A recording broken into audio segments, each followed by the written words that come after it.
Coming up in just a moment on KSL News Radio, we'll be speaking with the Speaker of the House and his wife, Newt Gingrich. In fact, let's do that right now. We get the opportunity to welcome two prolific authors to Utah's Morning News. Newt and Callista Gingrich.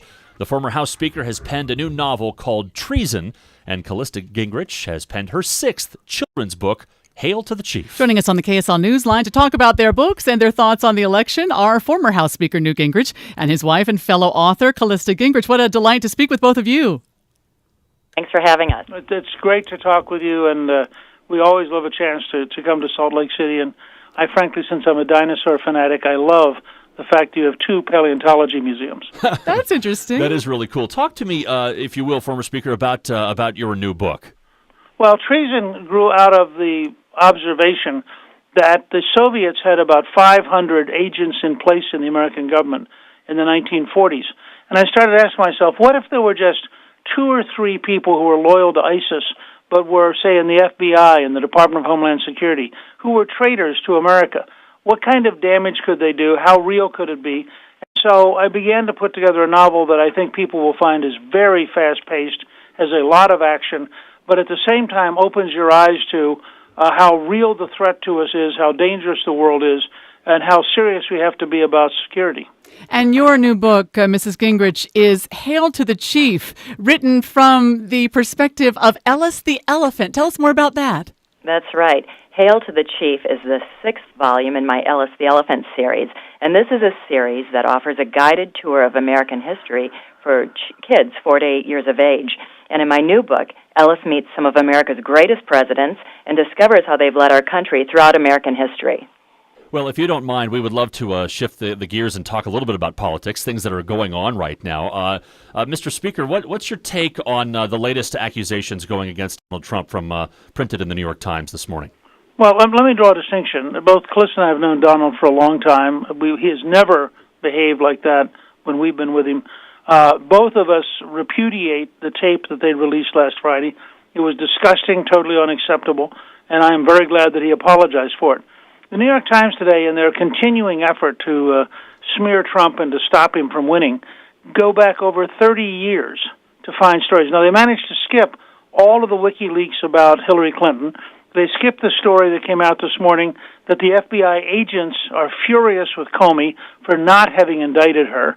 They skip everything we learned about her secret speech in Brazil, where she promised that her dream is of an open border with Latin America, which would let 600 million people come into the U.S., including the drug dealers in Mexico, the cocaine dealers in Colombia, and the MS-13 violent gang in El Salvador. But so I start and I said, let's put this in context.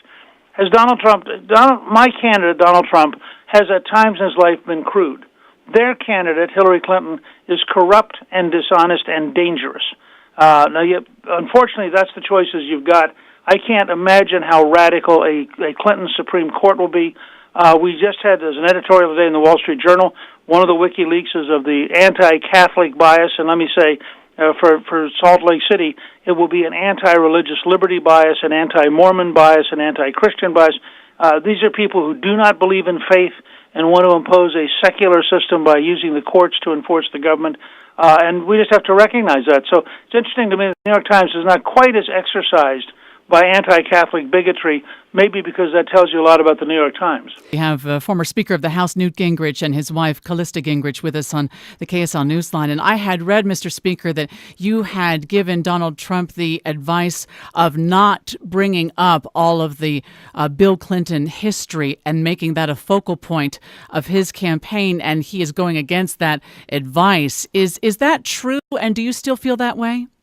Well, let me say, I think bringing the 4 women to the debate actually worked.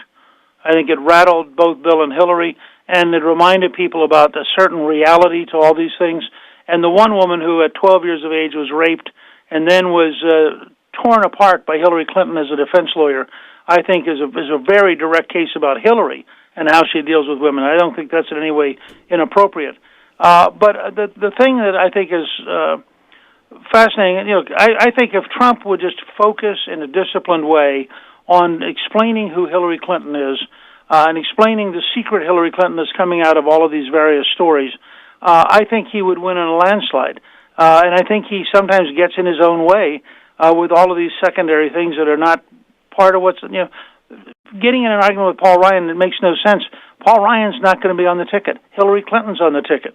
Stay focused. That would be my message. Mrs. Gingrich, let me ask you, with all the accusations that are coming out and some of his comments that he's made about women, are you going to be voting for Donald Trump? Well, I think the recent video was unacceptable and indefensible, but I don't think it was representative of what you'd see in a President Donald Trump. Newt and I have known Donald a long time. We consider him to be a friend, and it's really been fascinating to watch this historic election from the sidelines for us. I think Donald is a smart businessman, and I also think he's a natural leader, and he's capable of bringing real change to Washington, and I support him. If he is elected, Mr. Speaker, who are his go-to people in Congress that would help him get a Trump agenda passed? Well, you have to start with Jeff Sessions, who's been for him all the time, the senator from Alabama, very close to him. But frankly, I was just talking the other day with Roy Blunt from Missouri, who is is the chief deputy whip, which is a very high up job, and Blunt is working with him. McConnell's been very disciplined about not getting in any kind of fight. McConnell's going to work with him, but here's the great thing about the American system. You don't work for the president; you work for the people. If you're in Congress, your obligation is to the American people and the Constitution, and then you work with the president, but you never work for him. And I think that Trump would find out pretty rapidly that to be an effective president, to achieve the great goals he has, he's going to have to learn to work directly with members of Congress, which is part of why, if I were him, I would be very disciplined about not attacking Republican leaders. These are the people he's going to have to work with once he gets elected, and he's going to find out that they're impossible to bully. They're independently elected, they stand in their own right, and they're not going to be very intimidated by him. Fantastic interview. We sure appreciate your time, Mr. and Mrs. Gingrich, joining us this morning. Thank you so much.